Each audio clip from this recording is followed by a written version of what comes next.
오늘 예배 오신 여러분 환영합니다. 유림교회 예배 영상으로 함께 하시는 분들도 환영합니다. 이 시간에 묵상 기도하심으로 하나님 앞에 예배하며 하겠습니다. 기도하시겠습니다. 그러므로 형제들아, 우리가 예수의 피를 힘입어 성소에 들어갈 담력을 얻었나니 그 길은 우리를 위하여 휘장 가운데로 열어놓으신 새로운 살 길이요 휘장은 곧 그의 육체니라. 우리가 마음의 뿌림을 받아 악한 양심으로부터 벗어나고 몸은 맑은 물로 씻음을 받았으니 참 마음과 온전한 믿음으로 하나님께 나아가자. 아멘. 이 시간에 오늘 찬양으로 하나님께 먼저 나아가기를 원합니다. 오늘 우리가 드릴 찬양은요, 예수님의 이름에 대한 얘기들을 좀 많이 나누려고 합니다. 슬픈 마음 있는 자, 몸과 마음 병든 자, 누구든지 부르면, 예수 이름 부르면 구원을 얻으리라 하였습니다. 이 시간 찬양하며 나가실 때에 이 가사가 나의 고백이 되고 또 뭐라고 해야 되죠? 나의 은혜가 되고 나의 고백이 되고 또 하나님께 나아가는 그 말씀이 되어지기를 소망합니다. 같이 찬양하기를 원합니다. 슬픈 마음 있는 자, 몸과 마음 병든 자, 누구든지 부르시오. 예수 이름 부르시오. 그 이름을 믿는 자, 그 이름을 부르는 자, 그가 어떤 사람이든 그는 구원 얻으리. 우리 같이 하실까요? 슬픈 마음 있는 자, 슬픈 마음 있는 자, 몸과 마음 병든 자, 누구든지 부르시오. 예수 이름 부르시오. 그 이름을 믿는 자, 그 이름을 부르는 자, 그가 어떤 사람이든 그는 구원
아멘. 아멘이십니까? 큰 소리로 아멘 합시다. 하나님 앞에 나아가야 됩니다. 그냥 속으로만 아멘 하지 마시고, 좀 적은 숫자이고, 우리 집에서, 가정예배로 드리시지만, 내 마음속에 동하시면 손을 높이 드시고, 일어서셔서 찬양하셔도 좋고, 하나님 앞에 내가 드릴 수 있는 최선의 것으로 드릴 수 있었으면 좋겠습니다. 사람들이 많이 불안해하고 있습니다. 이 코로나 때문에 불안해하고 있는데, 우리는 그래야 될 이유가 없는 것 같아요. 왜냐하면, 예수님께서 이 세상에 새 평화를 선포하셨기 때문에, 하나님이 주신 그 평화를 이 시간에 찬양하기 원합니다.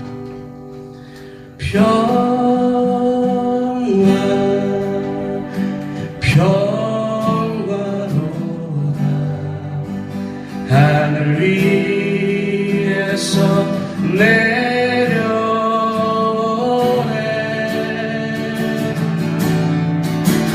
그 사랑의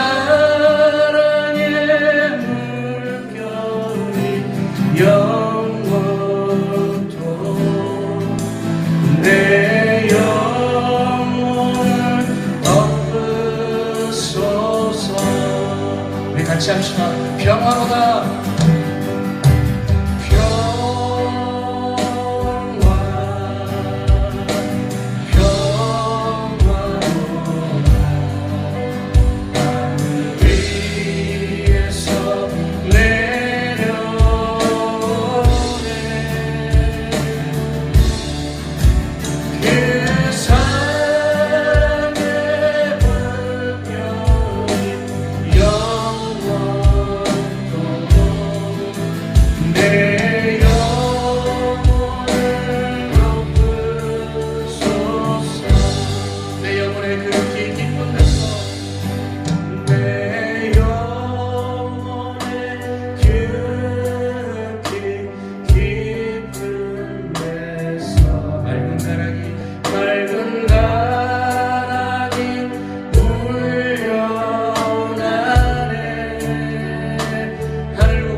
한 번 고백합시다. 평화로다. 아멘.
아멘. 이 시간에 우리가 찬양할 노래는 찬양은 은혜 아니면 살아갈 수가 없네. 이 찬양을 같이 하고자 합니다. 우리가 살아가는 것이 은혜입니다. 우리가 이 시간에 있는 것도 은혜이고요. 이 찬양의 고백은 나의 호흡마저도 자율신경에서 움직이는 내 호흡마저도 주의 것이라고 고백하고 있습니다. 우리가 은혜 아니면 살아갈 수 없음을 이 시간 이 찬양을 통해서 나의 고백으로 나아갔으면 좋겠습니다.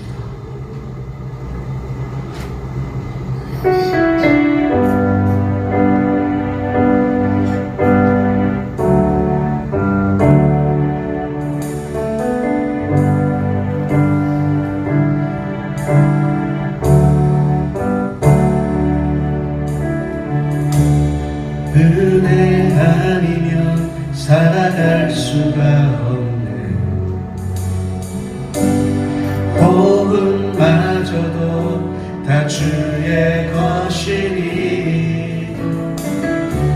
세상 평안과 위로 내게 없어도 예수 오직 예수뿐이네. 같이 고백하실래요?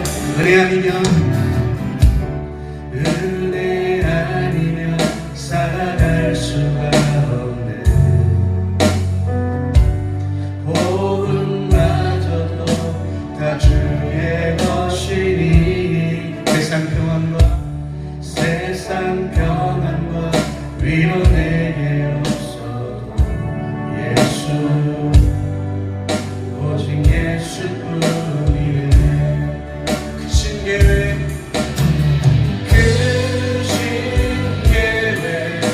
다 볼 수도 없고 작은 고난에 지쳐도 주께 묻기 나의 모든 삶 버티고 견디게 하시네.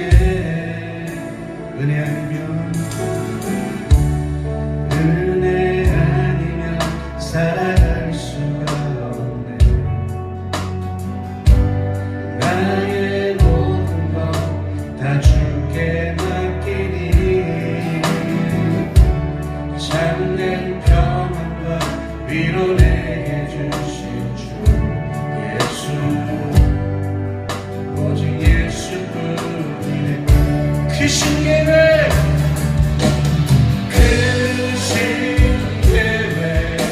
가볼 수도 없고 작은 고난에 지쳐도 주께 묻기 나의 모든 삶 버티고 견디게 하시네.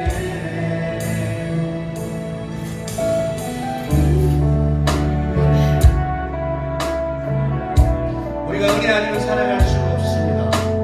심지어 나의 호흡마저도 내 생명마저도 주의 것이라고 고백했으면 좋겠습니다. 지금 우리가 살아가는 이 땅이 지금 이 시대가 우리가 은혜를 발급하지 않으면 살아갈 수 없는 세대임을 고백합시다.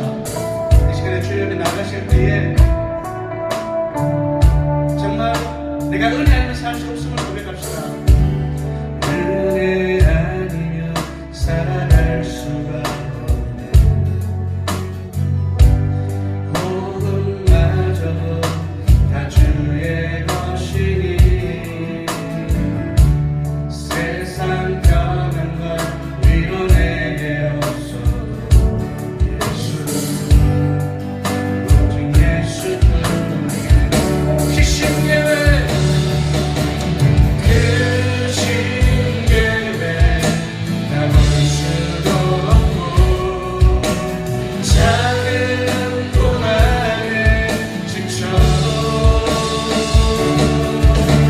주께 묻기 나의 모든 삶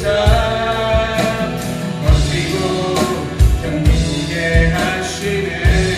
그 신계획 그 신계획 다 볼 수도 없고 작은 고난에 지쳐도 주께 묻기 나의 모든 삶 버티고 견디게 하시네. 우리 한 번 더 고백합시다. 그 신계획 그 신계획 다 볼 수도 없고 작은 고난에 지쳐도 주께 묻기 나의 모든 삶 버티고 견디게 하시네. 은혜 아니면 살아갈 수가 없네. 나의 모든 것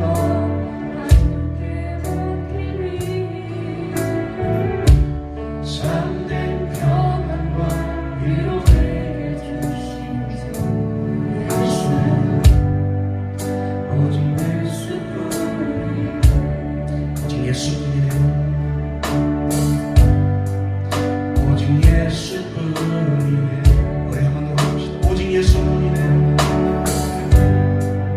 오직 예수뿐이네. 이 시간에 우리가 기도하실 때에 우리가 은혜를 갈급하며 은혜를 구하며 지나며 나갔으면 좋겠습니다.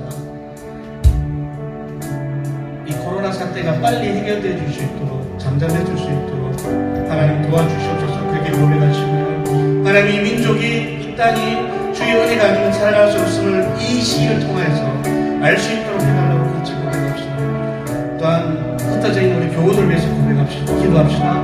가정에서 드리는 예배가 더 풍성해질 수 있도록, 하나님을 더 간절히 찾고 만날 수 있도록 하나님 도와주시옵소서. 같이 기도하며 나가겠습니다. 기도하시겠습니다. 하나님 아버지, 은혜 감사드립니다. 저희를 사랑하시고 저희 가운데 은혜 주셔서 감사합니다. 저희 오늘 서로 하나님을 찾고 하나님을 사랑하시는 마음으로 맡겨 주시옵소서.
기도드리겠습니다. 하나님, 우주 만물의 창조주이신 하나님, 모든 것을 계획하시고 알고 계신 하나님,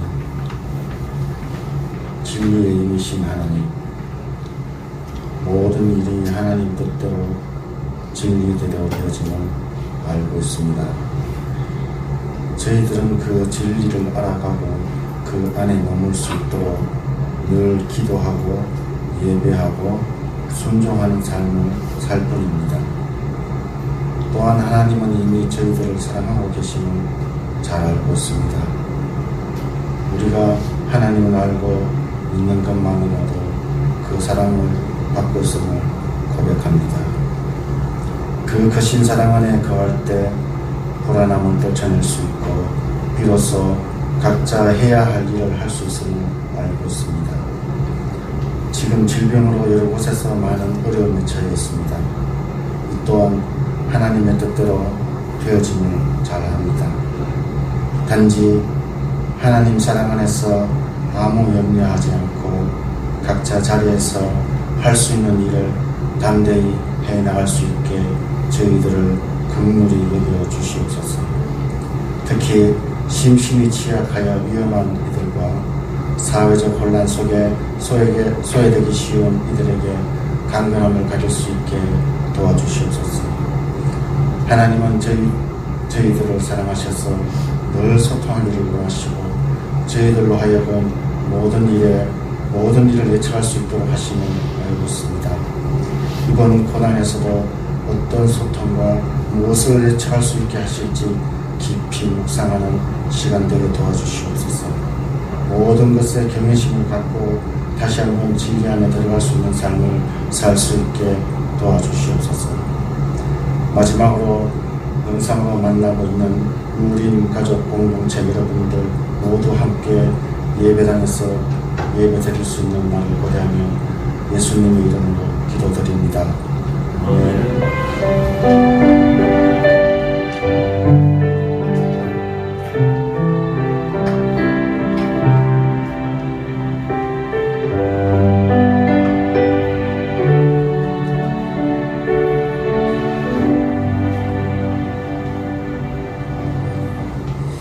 예, 교회 소식 먼저 전하겠습니다. 주어를 참조해주시기 바랍니다. 예, 이달의 말씀 갈라디아서 5장 22절에서 23절인데 다 외우시죠? 예, 한번 같이 외워보겠습니다. 시작. 오직 성령의 열매는 사랑과 희락과 화평과 오래 참음과 자비와 양선과 충성과 온유와 절제니 이 같은 것을 금지할 법이 없느니라. 아멘. 계속 묵상하시고 암송하시면 좋겠습니다. 사순절을 보내고 있습니다. 거룩하고 경건하게 잘 보내시고요. 코로나 바이러스 감염증 일부에 저희들이 예배를 주일 오전만 이렇게 영상으로 하고 있습니다. 가정에서 예배를 드리시는데 저희들은 페이스북, 유튜브, 밴드, 카카오 등으로 실시간으로 중계도 하고 있습니다. 그리고 홈페이지에 예배 영상이 업로드가 되니까요. 예배에 같이 동참해 주시기 바랍니다. 지금으로는 4월 첫째 주까지 이렇게 진행이 될 것 같습니다. 오늘 오신 분들은 애써서 배부하고 있으니까 한 번씩 가져가시고요. 20주년 기념사업과 임직식, 은퇴식은 일단 5월 중으로 하기로 되어 있습니다. 우리 교회에 예배를 돕기 위해서 영상과 음향 장비가 구입되었습니다. 그리고 설치가 되었습니다. 우리 교회 가족 중에 정주현 자매님이 영남신학대학교 상담심리학과에 입학해서 상담 공부를 하고 있습니다. 격려해 주시기 바랍니다. 우리 교회 계좌번호를 주변에 실어달라고 해서 왼쪽 하단에 유림교회 농협 350066480723으로 되어져 있습니다. 이곳에 이제 헌금을 하시게 될 때 이름 뒤에 11조, 이름 뒤에 감사, 이름 뒤에 주일, 이름 뒤에 지정 또는 건축 이렇게 적으셔야지 헌금 분류를 할 수가 있게 됩니다. 그냥 이름만으로 헌금이 올 경우에는 모두 다 주일 헌금으로 입력하도록 하겠습니다. 네. 그럼 이제 말씀을 보도록 하겠습니다. 오늘 말씀은 히브리서 10장 19절에서 23절까지 말씀. 히브리서 10장 19절에서 23절까지의 말씀인데요. 제가 가진 성경은 신약 363쪽에 있습니다.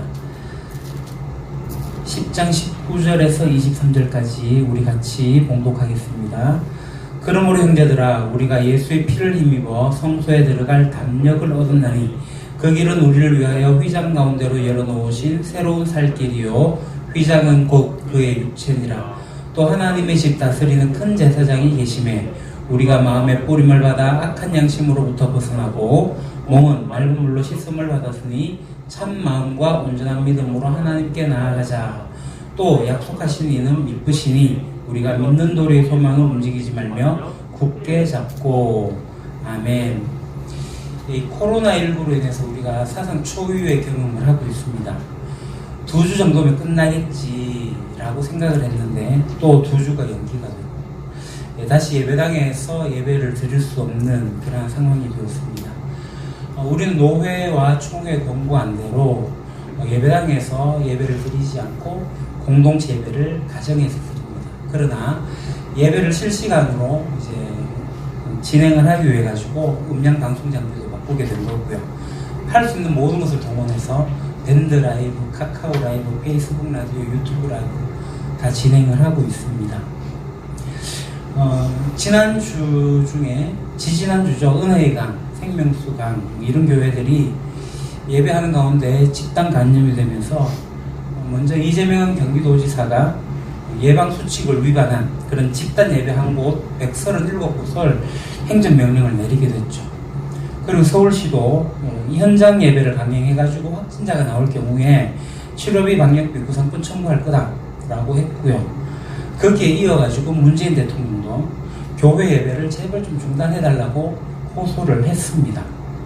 그러다 보니까 지자체에서 발빠르게 움직였습니다. 지난 토요일에, 어제 말고 지지난 토요일에 경주시청에서 전화가 왔습니다. 예배 모임 합니까? 예, 저희들 예배 드리죠. 그랬더니만 예방수칙을 쭉쭉 이야기합니다. 잘 지켜달라고. 그랬더니 지난 주일날 이렇게 공무원들이 찾아갔죠. 오늘도 공무원들 4분이 오셔서 찾아가셨습니다. 소독제도 2번 갖다 주시고 잘 좀 지켜주십시오 라고 하더라고요. 안타까운 것은 이러한 상황 속에서도 지난주 중에 부여의 한 모교에서 확진자가 발생이 되었죠. 그리고 우리 교단에서 2단이라고 지명하고 있는 만민중앙교회에서도 확진자가 제법 나왔습니다. 그러니까 모여 있다 보니 이제 집단 감염이 이루어졌는데, 그러다 보니까 거기에 대한 기사들의 댓글들을 보면 기독교를 욕하는 내용밖에 없습니다. 이런 상황 속에서 지난주에는 그 제주도의 한 여집사님이 그 정세균 총리실인가요? 거기에 전화해서 그 사무관인지 보좌관인지 막 따지는 그러한 것이 공개가 되기도 했습니다. 그러면서 왜 기독교만 탄압하느냐 이렇게 주장을 하죠. 그게 뭐냐 하면 어디 비단 모이는 게 교회뿐이가 회사에서도 모이잖아, 콜센터에도 모이잖아, 유흥주점에도 모이잖아, 대형마트에서 사람들이 모이는데 왜 교회만 강행한다고 말을 쓰면서 그렇게 탄압하느냐 라고 하는 겁니다. 일리가 있는 말이고 어느 정도 동감도 합니다만, 여러분은 어떻게 생각하십니까? 저는 개인적인 생각이지만 이렇게 생각합니다. 그러니까 모두 다 잘못하고 있는데 내가 걸려가지고 왜 내만 잘못한다고 붙잡냐, 저 사람도 잘못하고 저 사람도 잘못하고 있는데 와 저들은 안 붙잡고 내만 붙잡냐, 이렇게 이야기하는 것이나 별반 다를 게 없다고 생각해요. 그러니까 저는 기독교가 이럴 때 좀 그 성숙한 모습을 보여가지고 다들 이러는데 우리가 먼저 솔선수범해서 앞장서서 사회적 거리를 유지하면서 할 수 있는 방안들을 찾고 그것을 좀 추구해야 되지 않을까, 그렇게 생각을 합니다. 그래서 예배에 관계되어서 오늘 말씀을 전하려고 합니다. 우리 한국교회는 모이기에 힘썼고 그 모이면 예배드리는 그러한 전통이 있습니다. 그래서 어떤 분들은 일제강점기에도 우리는 예배를 드렸다, 6.25 전쟁 때도 예배를 드렸다. 그런데 이 코로나라는 것 때문에 예배를 드리지 않을 수 없다, 예배가 중단되어서는 안 된다 라고 이야기를 합니다. 전염병이 무서워가지고 교회 모이지 않는 것은 불신앙이다 라고 주장하는 목사님도 있습니다. 정말 그렇습니까? 여기에 대해서 저희 영남신학대학교의 김동건 교수님이 쓰신 글이 있습니다. 제가 읽을 텐데 여러분 한번 보십시오. 코로나 바이러스로 인해 주일날 교회에서 예배를 모여서 드리지 않아도 되는지 여부에 대해 의견이 분분하다. 예배에 참석하지 못하는 목회자와 교인들은 죄인된 심정이라면서 비통해하기도 한다. 오늘은 대중예배를 일시적으로 폐하는 것에 대해 얼마의 기준을 생각한다. 만약 대중예배를 유보하는 것이 생명을 살리기 위함이라면 예수님의 뜻에 부합한다. 한편 대중예배의 강행이 자신의 확신과 의를 지키기 위한 것이라면, 즉 타인에 대한 사랑과 배려의 마음이 없다면 그것은 바리새인의 의를 추구하는 것이 될 수 있다. 예수님은 율법을 무시하지 않았다. 율법은 하나님에게서 온 것이고 율법은 삶의 가장 중요한 근거였다. 문제는 율법을 어떻게 해석하느냐에 달려있다. 당시 유대 지도자들은 랍비들에게 전승되어 온 할라카에 의해 해석했고 예수님은 하나님의 뜻에 따라 해석했다.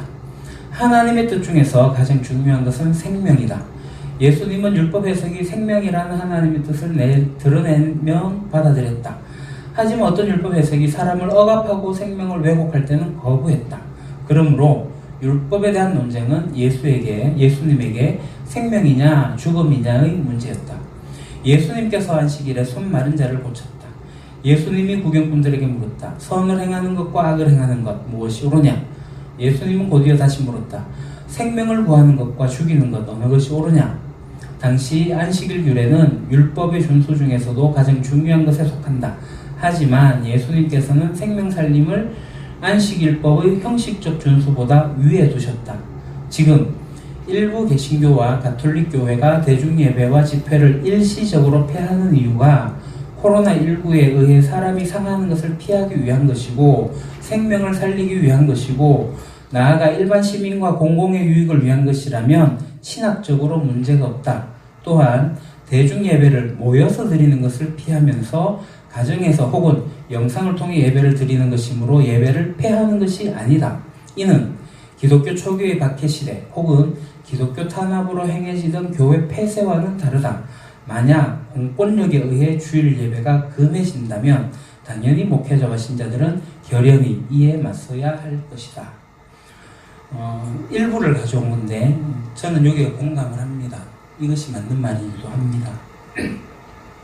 그래서 우리는 2월 마지막 주부터 오늘까지 5주째 가정예배를 드리고 있습니다. 물론 3월 첫째 주와 둘째 주는 이 예배당 예배가 아닌 모두 다, 저조차도 가정에서 예배를 드렸습니다. 지난주부터 우리가 예배위원들만 나와서 예배를 드리고 병행을 하고 있습니다.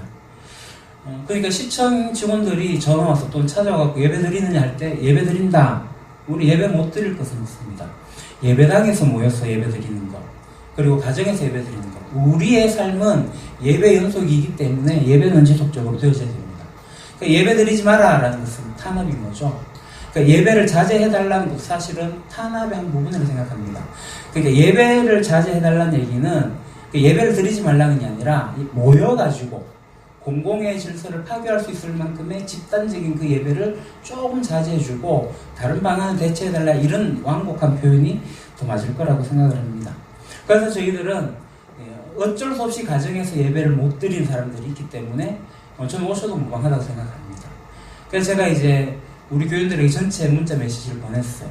제가 쭉 세어보니까 14명에서 20명까지 가족끼리 같이 있을 수 있으니 그렇게 예배 드려도 20명까지 우리 교회당에서 커버가 가능하겠다라는 생각이 들었습니다. 그렇지만 일부러 막 모이고 하는 것은 좀 문제가 있을 것 같고요. 그래서 가정에서 예배 드리는 일들이 있어야 될 겁니다. 누구나 이렇게 얘기합니다. 그 성도님 중에 한 분이 제게 전화 와가지고 주일에 예배 드립니까? 라고 묻더라고요. 예배는 당연히 드리죠 라고 얘기를 했습니다. 이 말의 의미는 예배 드리냐 안 드리냐가 아니라 모여가지고 하느냐 안 하느냐 이 문제지, 예배는 집에서 드리든지 개인적으로 혼자서 드리든지 가족끼리 모여서 드리든지 예배는 지속되어야 된다라는 겁니다. 그래서 이 예배가 어떤 의미인지를 좀 더 구체적으로 살펴봐야 될 것 같고요. 이번 코로나 이후로 포스트 코로나, 이 교회가 어떤 일들이 생길까, 역사학자들이나 미래학자들이 의견을 내고 있습니다. 교회가 많이 붕괴될 거다. 저도 그렇게 생각됩니다. 진짜 그리스도인과 무늬만 그리스도인들이 구별이 되어질 거다라고 생각이 되어집니다. 진짜 그리스도인은 어떤 상황에서 어떤 장소든 간에 어떤 시간에서라도 하나님 예배할 거고요. 무늬만 그리스도인들은 일주일에 단 한 번 교회당에 가서 예배를 드렸기 때문에 교회당에 가지 않으면 주일에서 영상으로 예배 드려도 되는구나, 되게 편하네 라고 생각하면서 점점 신앙이 떨어져 나갈 수 있을 거랍니다. 물론 집에서 영상 예배 드린다고 신앙이 떨어져 나간다는 게 아니라 그 예배 의미를 잘 모르게 되면 그렇게 된다는 거죠. 예배가 참 편해질 겁니다. 그런 사람들에게는. 그러다 보면 문제가 생길 거라 같고. 여하튼 오늘 참된 예배에 대해서 좀 살펴보려고 합니다.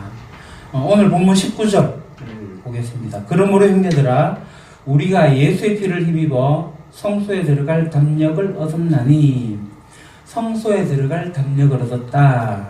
세 번역을 보니까 담대하게 지성소에 들어가게 되었다. 공공번역에 마음 놓고 지성소에 들어가게 되었다. 이렇게 번역했습니다. 성소에 들어간다, 지성소에 들어간다. 이 하나님의 임재 안에 들어간다라는 겁니다. 이 성소 안에 들어간다, 지성소 안에 들어간다라는 의미는 이 성막을 좀 보셔야지 이해가 됩니다. 앞에 제가 그림을 띄워놨는데 이게 출애굽 시대에 그 광야에서 성막을 지은 하나님께서 시내산에서 보여줬던 성막, 이 모습입니다. 성막은 크게 이제 테두리가 있습니다. 밖과 안이 구별될 수 있는 테두리가 있고요. 문이 동쪽으로 나 있습니다. 그래서 동문으로 되어져 있고요. 그러니까 이제 문 안으로 들어오게 되면 이제 제단이 있고, 이제 녹그릇으로 된 바다라고 하는 그 손 씻는 곳이 있고, 그 안에 이제 하나의 집, 장막이, 커튼이, 천이 이제 4겹으로 쳐지면서 되어져 있습니다. 그 안에 이제 방에 두 군데로 나누어지는데, 첫 번째 3분의 2가 성소, 그리고 안쪽 3분의 1을 지성소라고 합니다. 자, 이 지성소에는 하나님이 임재해 계신다. 그래서 거기는 언약궤가 있는 곳입니다. 아무나 들어가면 안 됩니다. 대제사장만 들어가게 되죠. 대제사장이 아닌 이 아론의 그 나답 아비후가 분향하러 갔다가 죽었어요. 지성소는 아무나 들어갈 수가 없습니다. 그런데 이 지성소에는 성소와 지성소를 구분하는 휘장이 있거든요. 그 다음 거 한번 볼까요? 이건 이제 솔로몬의 성전입니다. 이제 성막이 이동하게 편하게 이제 만들어진 거라면 정착할 때는 성전을 짓게 된 거죠.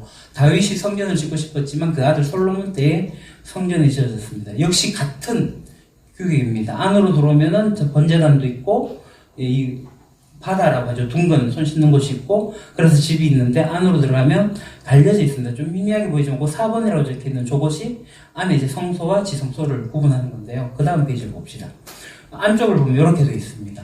지금 제사장이 서 있는 곳이 요 이제 제단이 있고, 이쪽 이제 7등대 있는 촛불대가 있고, 그 맞은편에 이제 진설해 놓는 진설병이 있고, 휘장이 쳐져 있고, 그 안쪽으로 이제 언약궤가 놓여져 있는 겁니다. 거기에는 아무도 못 들어가는 거죠. 대제사장만 가게 됩니다. 이 휘장이 찢어지는 때가 있습니다. 언제 찢어졌죠? 예수님이 십자가에서 돌아가실 때 이 휘장이 찢어집니다. 그 의미가 뭘까요? 예수님이 죽으심으로 하나님이 누구와도 만나겠다 라는 의미가 있는 겁니다. 그러니까 예수님이 죽으셨기 때문에 우리가 하나님께 담대하게 나아갈 수가 있는 거죠. 그러니까 오늘 본문에 기록된 대로 예수님의 피를 힘입어 성소에 들어갈 담력을 얻었나니, 공동번역이 재밌지 않습니까? 마음 놓고. 이 무엇을 의미하느냐면 이겁니다. 하나님을 예배할 수 없는 우리 인간, 하나님을 만날 수 없는 존재였다는 거예요. 우리는 하나님께 가까이 갈 수 없는 존재였습니다. 죄인들은 하나님을 가까이 할 수가 없습니다. 죄인들이 하나님께 가까이 가면 죽습니다. 히브리서 9장 27절 28절을 보게 되면, 한 번 죽는 것은 사람에게 정해진 것이요 그 후에는 심판이 있으리니 이와 같이 그리스도도 많은 사람의 죄를 담당하시려고 단번에 들이신 바 되었다라고 나옵니다. 그러니까 죽을 수밖에 없는 우리를, 그러니까 하나님과의 관계에서 깨어진 우리를 위해 가지고 예수님이 오신 거죠. 28절에 뭐라고 나오냐 하면 이와 같이 그리스도도 많은 사람의 죄를 담당하시려고 단번에 들이신 바 되셨다 라고 합니다. 그러니까 자기 몸을 제물로 바쳐서 우리의 죄를 사해 주셨다는 겁니다. 이게 기독교의 핵심 메시지 아닙니까? 그러니까 10장 14절을 보게 되면 말씀 10장 14절 거룩하게 된 자를 한 번의 제사로 영원히 온전하게 하셨느니라 라고 나오죠. 우리를 온전하게, 그것도 영원히 온전하게 하셨고, 그래서 우리를 하나님 앞에 서게 하셨다라는 겁니다. 그러니까 예배라는 게 뭐냐면 하나님의 임재 가운데로 들어갈 수 없는 우리를 예수님께서 죽으셔가지고 그 예수님의 죽으심에 의지해서 우리가 하나님 앞에 나아가는 것입니다. 하나님의 임재로 들어가는 겁니다. 그 다음 페이지 20절을 보십시오. 그 길은 우리를 위하여 휘장 가운데로 열어놓으신 새로운 살 길이요 휘장은 곧 그의 육체니라. 성소에 들어있는 휘장, 예수님의 육체라고 표현하고 있습니다. 예수님이 죽으셨을 때 이 휘장이 찢어진 거 아닙니까? 그래서 우리가 하나님께로 나갈 길이 열렸습니다. 그 길이 새로운 살 길입니다. 그 21절에 보면 또 하나님의 집 다스리는 큰 제사장이 계심에, 하나의 집은 물론 성전을 가리키는 거지만 온 세상을 가리킵니다. 그러니까 온 세상을 다스리는 큰 제사장, 바로 예수님이시죠. 그래서 온 세상은 예수님을 의지해서 하나님 앞에 설 수 있는 겁니다. 그래서 그리스도인, 예수님이 나의 주인이다 라는 것을 고백하는 그리스도인은 누구든지 하나님 앞에 하나님의 임재 가운데 설 수 있습니다. 다시 말씀드리지만 이 예배라는 것은 뭐냐면 감히 꿈도 꿀 수 없는 우리 죄인들이 예수 그리스도의 피에 의지해가지고 하나님 앞에 서는 겁니다. 우리 인간은 도덕적으로나 또는 지적으로나 어떤 윤리적으로나 영적으로 하나님 앞에 설 수 없는 존재입니다. 하나님은 거룩하신 분이기 때문에 우리 죄인이 우리 죄를 용납하실 수가 없어요. 그래서 죄인은 우리가 하나님께 갈 수가 없는데 하나님이 예수님을 이 십자가에 달리게 하시고 몸을 찢으신 거죠. 피를 흘리셨고 그래서 우리가 하나님 앞에 설 수가 있게 된 겁니다. 그래서 우리가 하나님을 예배하는 거죠. 그러면 이 예배의 중심, 예배의 인도자는 누굴까요? 바로 예수 그리스도입니다.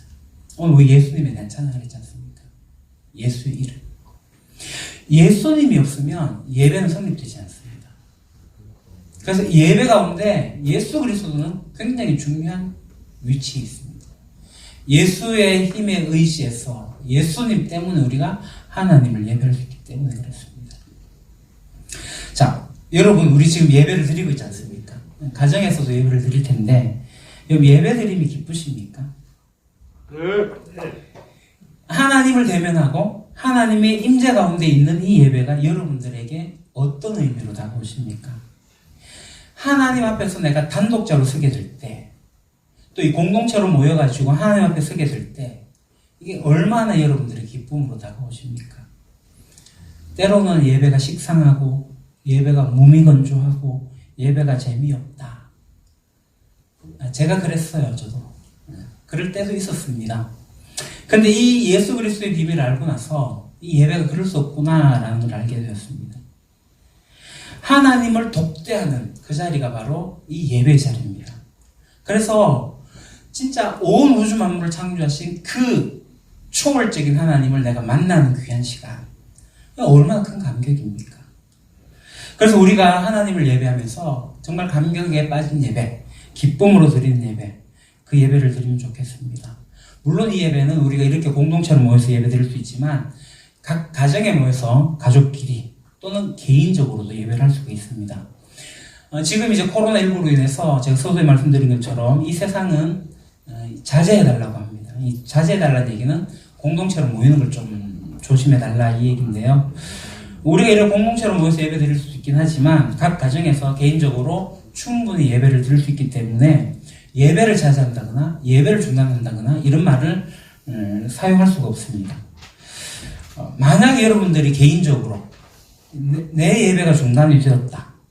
그러면 회개하셔야 됩니다. 다시 여러분의 삶의 자리에서 하나님을 만나셔야 됩니다. 하나님을 만나기 위해서 하나님을 만나는 장소와 하나님을 만나는 시간을 정하셔야 됩니다.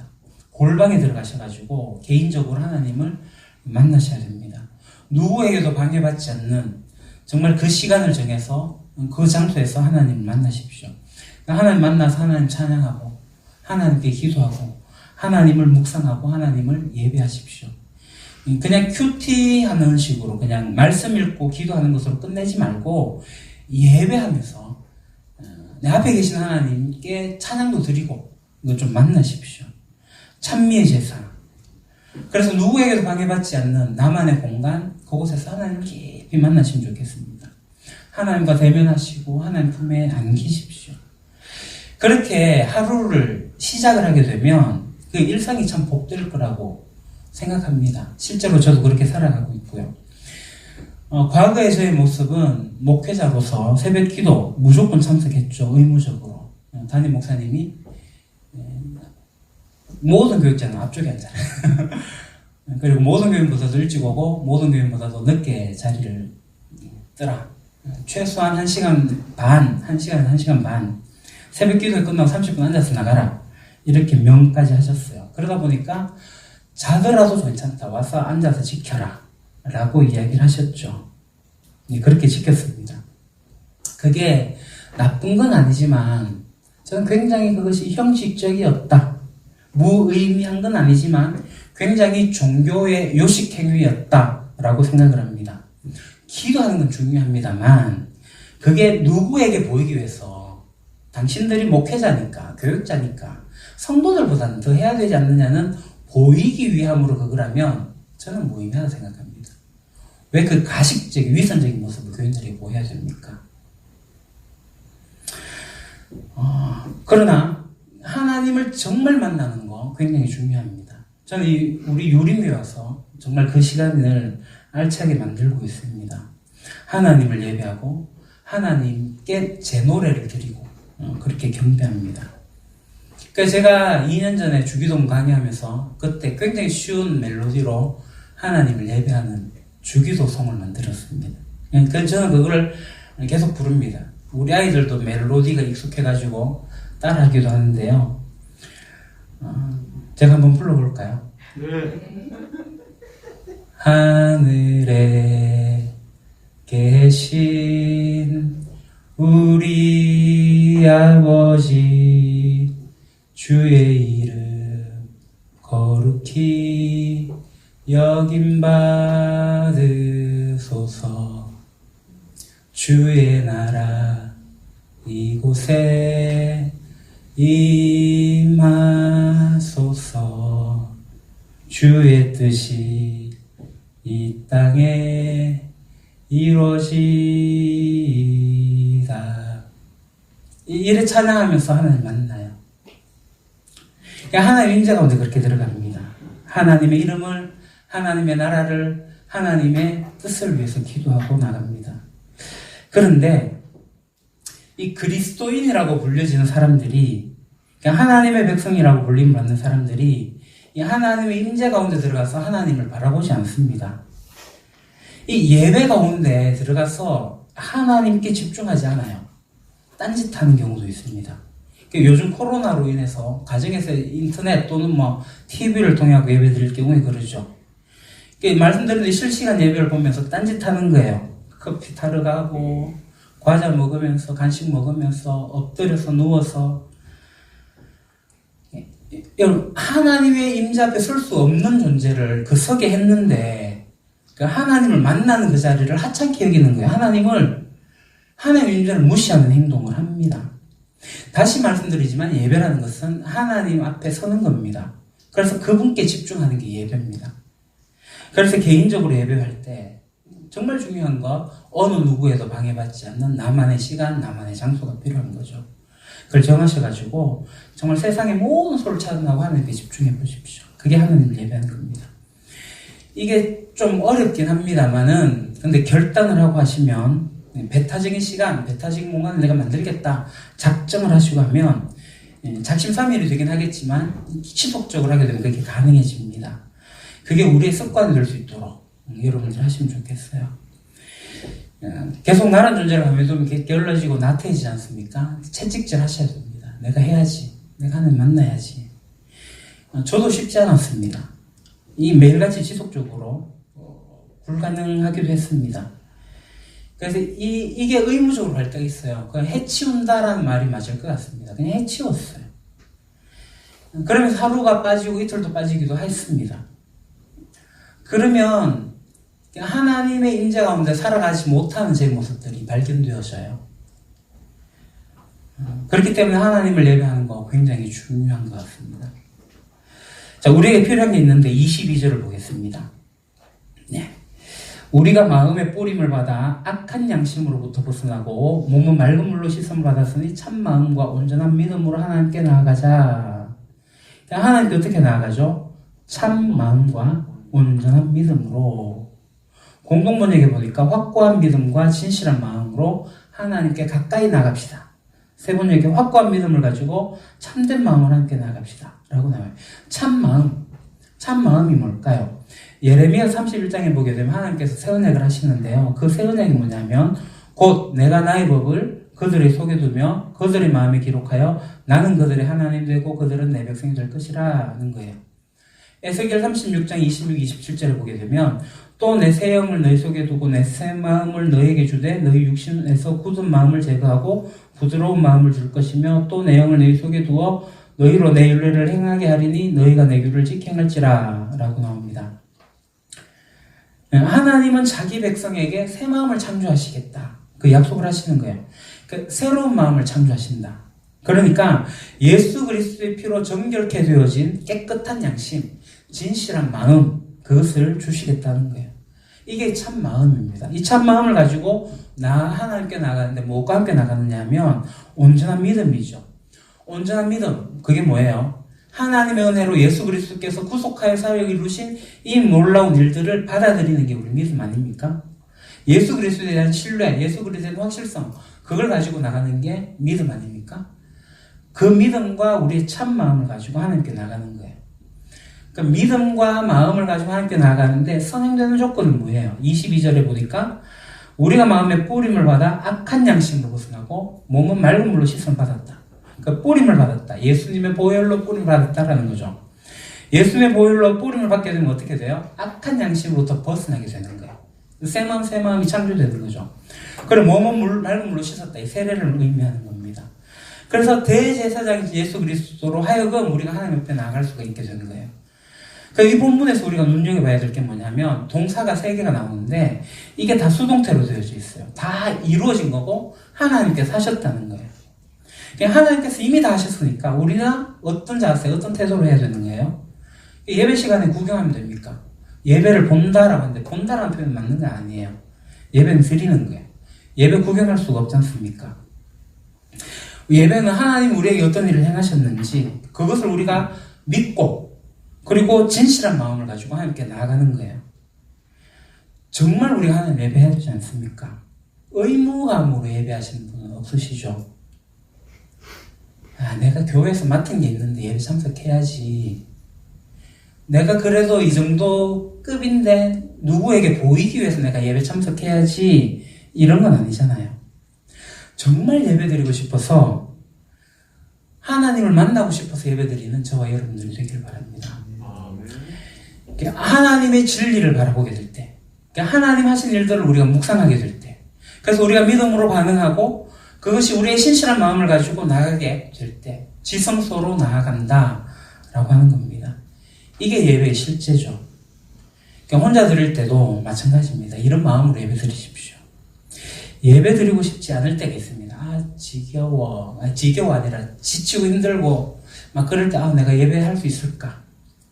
저도 그렇습니다. 그럴 때 제가 하는 일이 찬양하는 거예요. 주님께 노래를 불러드립니다. 한 곡, 두 곡 부르게 되면 주님의 임재 앞에 나가는 모습을 발견하게 됩니다. 찬양이라는 도구가 참 정말 놀랍더라고요. 찬양하면서 참 희한한 게 하나님 하신 일들이 떠오르게 시작되고 하나님이 묵상되어지고 하나님 예배하게 되더라 하는 겁니다. 정말 참 마음, 온전한 믿음으로 하나님께 나갈 수 있는 게 이 찬양이라는 도구인 것 같습니다. 이제 마지막 23절 한번 더 보겠습니다. 또 약속하신 이는 믿으시니 우리가 믿는 도리의 소망을 움직이지 말며 굳게 잡고 우리가 믿는 도리의 소망을 움직이지 말며 굳게 잡아라 라고 합니다. 소망을 움직이지 말라. 이 소망이 뭘까요? 우리가 믿는 도리의 소망이 뭘까요? 그것은 우리의 믿음의 고백이죠. 하나님이 다스리시는데 그 다스림이 온전하게 드러나게 될 거다. 하나님이 심판하시고 회복하실 거다. 그 심판의 때 여러 가지 징조들이 올 거다. 하나님께서 그 징조 가운데서 우리를 신실하게 지키실 거다. 이게 우리의 소망인 거죠. 그러니까 이 소망을 굳게 붙들라는 겁니다. 제가 하나님 이중 구조를 해놨지 싶은데요. 그 다음 페이지 아니군요. 나중에 설명하고요. 그래서 우리가 드리는 예배가 바로 소망하는 예배, 종말론적인 예배입니다. 이 5가지의 DNA가 있는데 그 중에 하나가 바로 이겁니다. 소망하는 예배. 우리 교회가 꿈꾸는 것은 예배 공동체. 주어 제일 뒤에 있습니다. 우리는 이미 시작된 결국 완성될 하나님의 통치와 회복을 감사하고 대망하며 예배한다. 우리가 살고 있는 이 세상 속에서 우리가 그리스도인으로 산다는 것. 이 세상 살이가 너무나도 힘이 든데 이 세상은 왜냐하면 하나님 없다라고 하는 세상이니까요. 그런데 그 속에서 우리 하나님이 다스리신다라는 것을 믿고 살아가는 거지 않습니까? 이 세상 속에서 힘들어요. 어려워요. 그러니까 우리는 하나님의 온전한 다스림을 붙드는 거예요. 그게 우리 소망을 붙드는 거죠. 깨어지고 망가진 세상 결국 하나님께서 심판하실 거다. 그 소망을 갖고 우리가 살아가는 겁니다. 그렇죠. 이중도표를 보십시오. 이 세상을 살아가면 하나님께서 예수님을 보내시죠. 심판하러 오신 분이 대신 심판을 받으시죠. 그러면서 하나님 나라가 예수의 부활하심으로 시작이 돼요. 그래서 하나님 나라가 시작이 되면서 하나님 나라와 이 세상이 공존하고 있다가 예수님이 다시 오실 때 이 세상이 끝이 나고 하나님 나라만 계속 서게 된다라는 겁니다. 이게 이제 소망하는 예배예요. 하나님께서 다스리심이 온전히 드러나게 되는. 그러니까 다시 오실 예수님을 붙들지 않으면 소망한 예배를 드릴 수가 없죠. 이 예수 그리스도가 빠진 예배가 어떤 예배냐? 하나님 이 땅에서 복 많이 받게 해주세요. 하나님 내가 헌금도 많이 했으니까 우리 가족 다 잘 되게 해주세요. 하나님 그래서 제가 일주일에 한 번 이렇게 교회 매주 주를 성사하지 않습니까? 평안하게 해주세요. 이런 기복적인 예배로 전락이 되어지고 맙니다. 예수님이 없으면. 우리 예배가 이 기복적인 예배가 될 수 없는 것은 이미 임한 하나님 나라를 발견했고 다시 올 하나님 나라를 소망하고 있기 때문에 그렇습니다. 그래서 우리의 예배는 하나님 앞에 나아가면서 하나님께서 온전하게 다스리시는, 하나님께서 온전하게 임하시는 그것을 기대하면서 소망하면서 드리는 예배, 그것이 우리의 예배입니다. 그래서 소망을 굳게 잡아야 되는 거죠. 근데 어떻게 잡아야 될까요? 본문에는 움직이지 말고 굳게 잡고 라고 나옵니다. 흔들리지 말고 잡아라는 겁니다.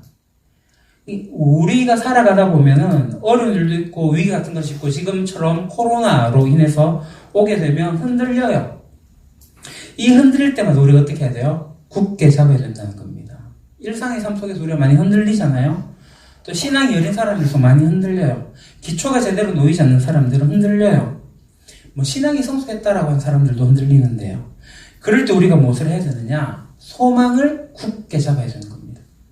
사랑하는 우리 유림가족 성도 여러분, 일주일에 한 번 예배 드리는 것으로 크리스찬 라이프가 완성되었다고 생각하지 마십시오. 그냥 기독교인으로서 무늬만 가지려면은 일주일에 한 번 그냥 예배 참석하는 것으로 됩니다. 그러나 이 흔들리는 세상에서, 요동치는 세상에서 정말 소망을 굳게 붙잡으면, 그래서 아침에 일어나서 하나님을 예배하고 저녁에 잠자리 들기 전에 주님을 바라보고 그 소망을 굳게 붙들게 되면 우리가 이겨낼 수가 있어요. 이게 습관이 되게 하십시오. 그래서 우리 유림교회는 막 믿음 시작한 사람에게 10-10-10을 가르치지 않습니까? 아침에 10분, 낮에 10분, 자기 전에 10분. 이거는 믿음의 초보자들이 하는 거예요. 근데 놀라운 것은 이것을 지속적으로 하는 초보자들의 믿음이 쑥쑥 자라나는 것을 보게 됩니다. 굉장히 빠르게 발전해요. 왜 그럴까요? 이 고백하는 소망을 바라보기 때문에 그렇죠. 정신없이 하루하루 살다가, 정신없이 일주일을 보내다가 주일에 한 번 예배당에 와서 숨통이 쓰이시는 분들은 이번 기회에 정말 내가 하나님을 꾸준하게 만나고 하나님을 예배할 수 있는, 이 예배가 정말 함께 나가는 시간이구나 라는 것을 알고 예배드릴 수 있기를 바랍니다. 나아갈 수 없는 자를 예수 그리스도의 십자가로 나아가게 하셨으니 감사하고 그 은혜로 우리가 하나님께 나아가는 것. 그래서 이번 코로나19 시대에 정말 본질적인 예배가 무엇인지 우리가 알고 정말 이 본질적인 예배를 드리면서 하나님의 임재 가운데로 나가는 하나님 앞에 서는 우리가 되기를 소망합니다. 기도할게요. 하나님, 저희들이 하나님의 임재 가운데 나갈 수 있는 예수 그리스도의 그 십자가 은혜를 묵상합니다. 예수 그리스도의 피 흘리심, 예수 그리스도의 죽으심으로 말미암아 하나님 앞에 서게 되어 하나님의 임재 가운데 들어가서 하나님의 다스림을 받는 예배가 온전케 되어지게 하시며 감사를 드립니다. 하나님과 함께하기를 소망합니다. 이 흔들리는 세상 속에서 소망을 굳게 잡고 하나님의 다스림을 바라보며 나가는 저희들 되게 해주십시오. 예수님 이름으로 기도합니다. 아멘. 예, 우리 이 시간에 아버지 사랑합니다 1절 하시면서 동원하도록 하겠습니다.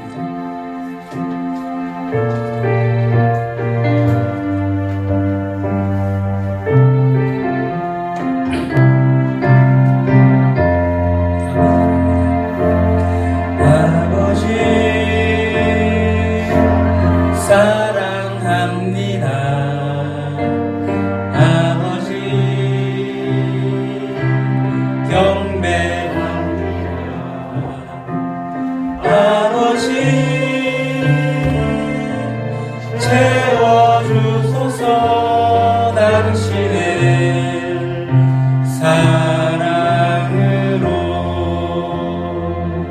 아멘. 우리 앞뒤 좌우에 인사합시다. 안녕하세요. 반갑습니다. 환영합니다. 우리 찬양팀 나오셔서 우리는 주의 거룩한 보혈로 세워진 거룩한 교회임을, 살아 숨쉬는 교회임을 같이 고백하도록 하겠습니다.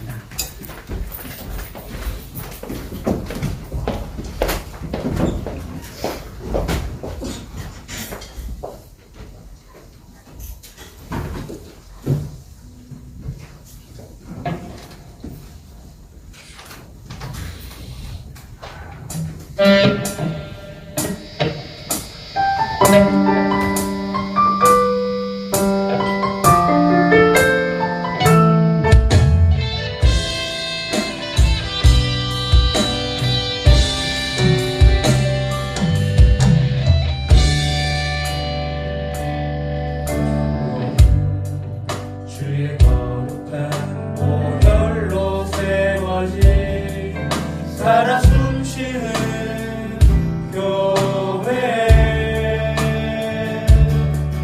예수를 주로 섬기며 살아가네. 우린 주님 안에 한 가족, 하늘 아버지 우리 안에 계시네. 우린 그날 향한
이제는 주 예수 그리스도의 은혜와 아버지 하나님의 사랑하심과 성령님의 감화 감동 교통하심이